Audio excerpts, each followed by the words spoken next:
Did another episode. Today we're having another episode of the Star Trek Endurance series.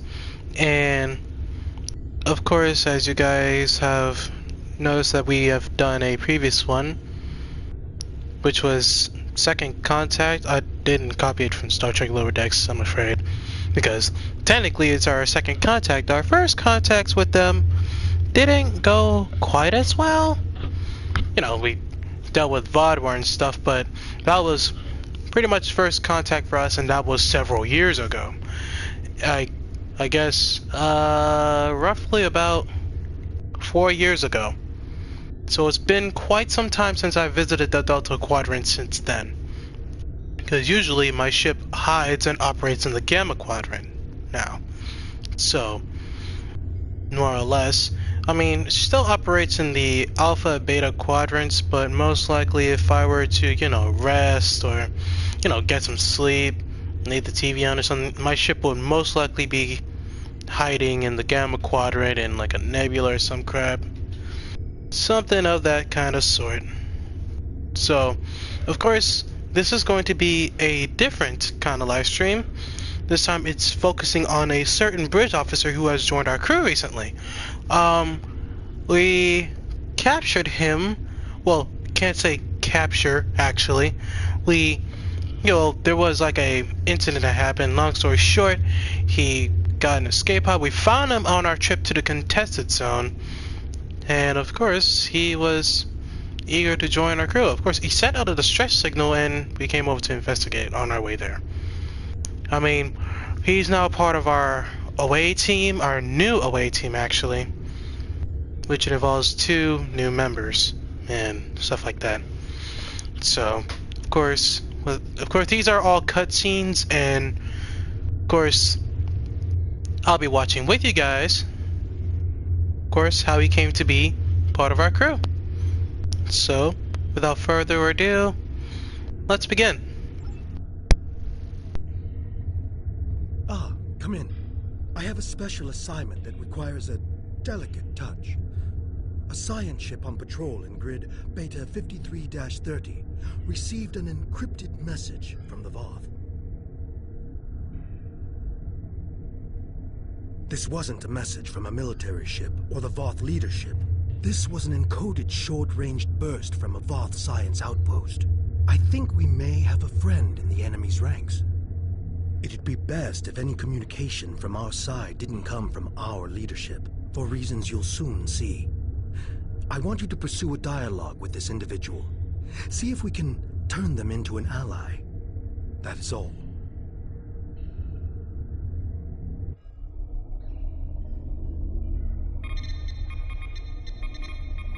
I'm trying to contact any member of the mammalian occupying force who is willing to open negotiations.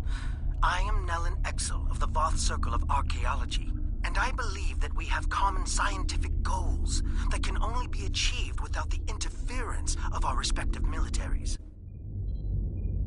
Working alongside the best minds of the Voth Circles of Science, I have been studying this celestial structure, its function and its original inhabitants. Our work has yielded some troubling information for those seeking to uphold the doctrine that we are the original intelligent species in the Delta Quadrant. The Voth Ministry of Elders maintains that science is only valid if it supports their own fictions of history. I've lost too many colleagues to this terrible government censorship.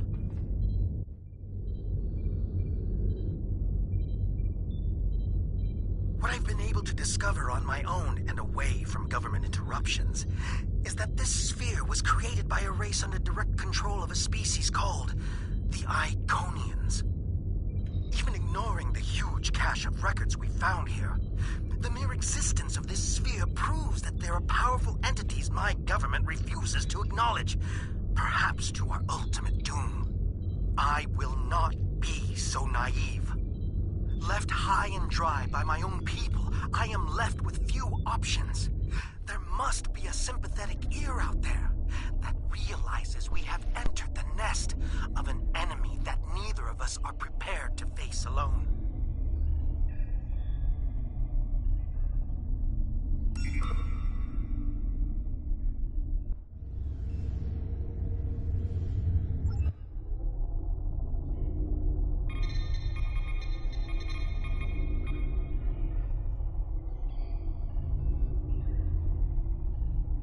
was pleased to receive your message, even if I have to keep this conversation a secret from everyone I know. There are many topics that have been deemed controversial and off-limits. Inquisitors examine our work on a regular basis, but questions need to be asked if we are to maintain any sort of scientific credibility. Have you ever wondered at the fact that both our people were able to enter this sphere from opposite ends? That we could move through halls, through rooms, through entire buildings without finding another living thing? Until we encountered one another. The Ministry of Elders would have me publish papers claiming that this sphere was created by our ancestors. But why would they abandon this place? Why would anyone abandon this place? As far as I can tell, this place was commissioned but not built by a race called the Iconians. A war forced them to abandon their home in favor of this more strategic location. Imagine how many fleets of warships could fit inside here, fed by food grown on thousands of hectares of carefully constructed surfaces, powered by the entire energy of a star, and all waiting to ambush from the dark space of the night sky. The Voth are not warmongers. We have taught doctrine to weaker species, but weapons are usually not required. When the Voth have encountered opposition, we have resisted attempts by others to add us to their own ranks. Fights between evenly matched adversaries tend to be futile. A sphere might convince some that the odds have shifted in our favor. Which brings us back to my first question. Why did the original inhabitants of the sphere leave? Did they feel safe and pick a fight against a superior enemy and lose? Or were they forced to leave by some internal flaw in their fortress? We may all be doomed to the fate of those who lived here before if we aren't careful. End of file.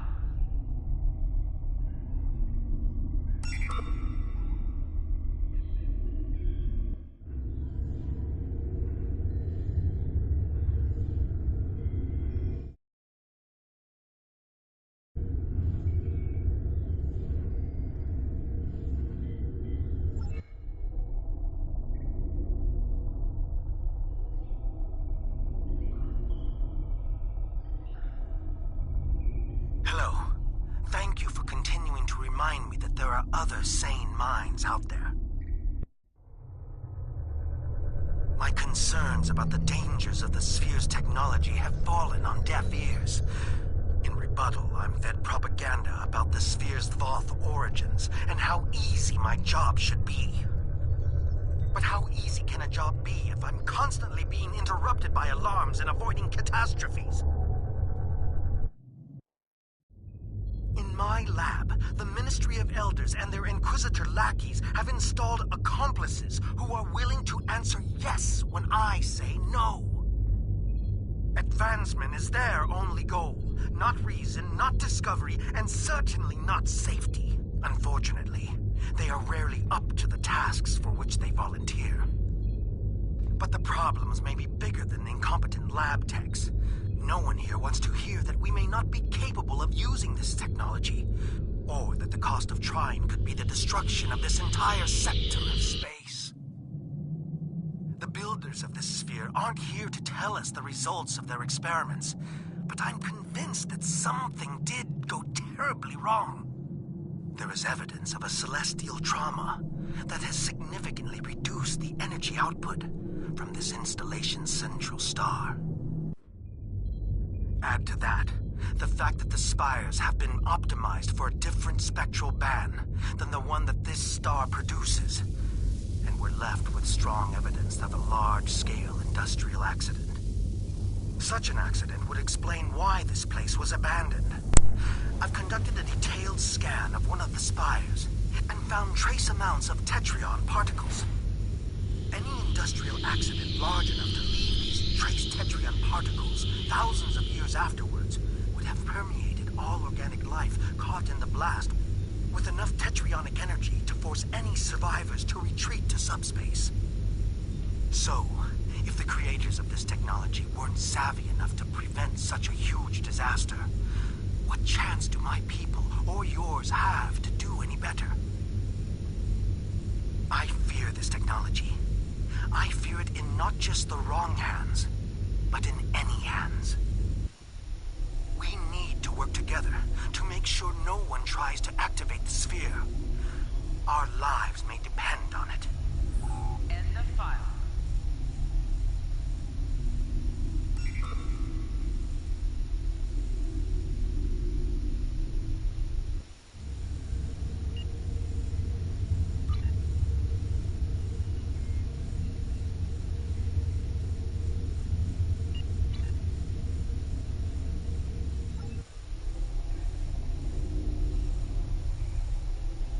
I'm sorry for the delay in my response, but I needed to take extra precautions with my communications. After another round of disastrous tests in combining Voth and Sphere technologies, I was offered up as a scapegoat. I am no longer a member of the Voth Circle of Archaeology. But I've been doing this for so long, it's hard to stop keeping an eye on my former colleagues' experiments. Now my curiosity is tinged with a hint of fear. Their findings may be corrupted.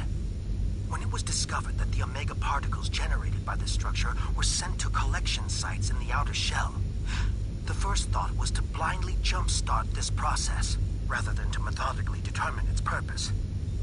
I'm afraid our leaders are so entranced by the perceived benefits of this advanced technology, they are willing to forego common-sense safety measures. Luckily, there are a few of us left who make safe and sane actions our primary objective. And luckier still, there are enough of your ships and soldiers causing problems inside our defensive lines that my actions are blamed on you. I'm not alone in this opinion. Our superiors are pushing hard to unlock this technology. There's a perceived lack of progress, and they are trying to make up for lost time. I'm sure you understand gravity as it applies to physics. But it also has a social component. When our leadership feels pressure, it is quickly felt by those below them. First by the military, then by the citizenry. The Voth have never taken kindly to dissenters. But there is no comparison between those who speak out against doctrine back home and those who fight for basic scientific inquiry here and now.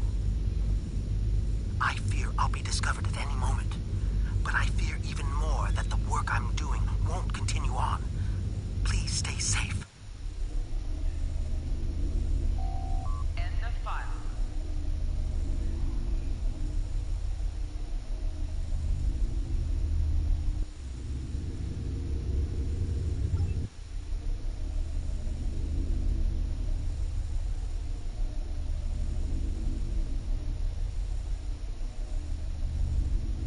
We've intercepted new Voth military communications. I think they've outed your contact.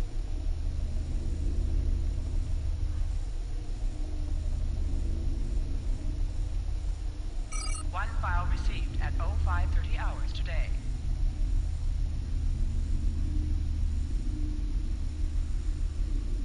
I'm sad at the thought that this may be my final transmission.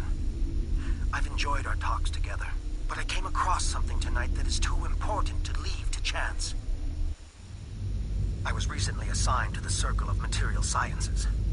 Apparently, my expertise in using isotopes to date archaeological finds means I'm an expert in chemistry, at least to a military personnel officer.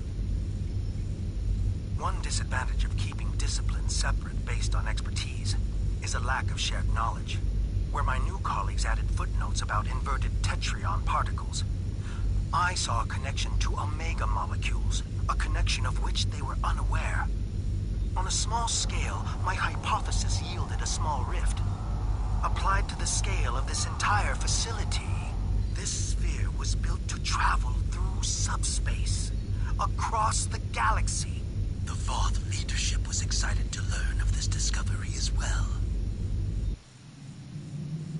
Imagine an entire solar system full of ships hiding inside this sphere. Imagine teleporting them anywhere in the galaxy in an instant. I assure you there are Voth battle plans in the works right now using this strategy. My species is under attack near our home sector. The fighting has reached a stalemate, but there are still lives being lost on both sides. Every option is being examined to bring an end to the fighting, even the most extreme. I've seen reports on weaponizing Omega molecules to destroy large swaths of subspace and lock our enemies into their own parts of space. I must put an end to my people's pursuit of such disastrous weaponry.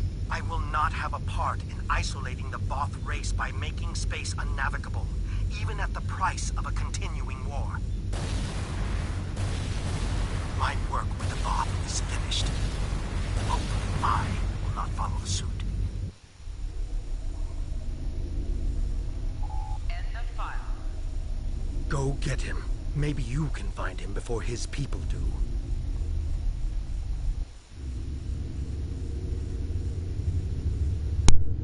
Alright, so that's it, I believe. I think we might have to go there. I mean, he's on our ship anyway, but, yeah. That's the thing that I would like to at least do with you guys, and at least hopefully be able to do more of these, and... There, I'm making a push towards the spear, why? Yeah? Yeah?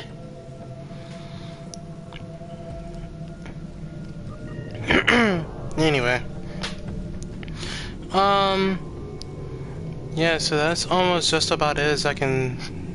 I think that's just about it, actually. So... Hopefully we can find where we found him. I hope we can find out where he is.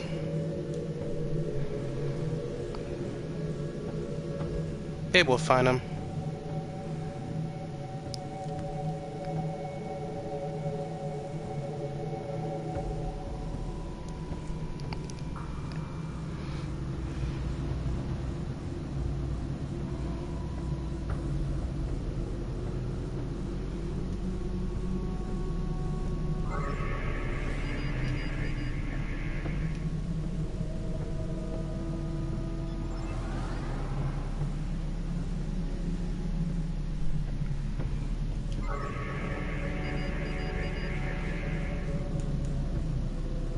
There it is.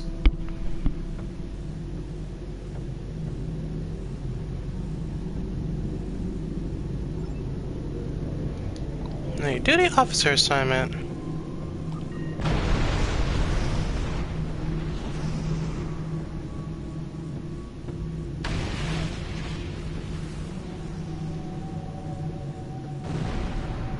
I believe that's where we found him.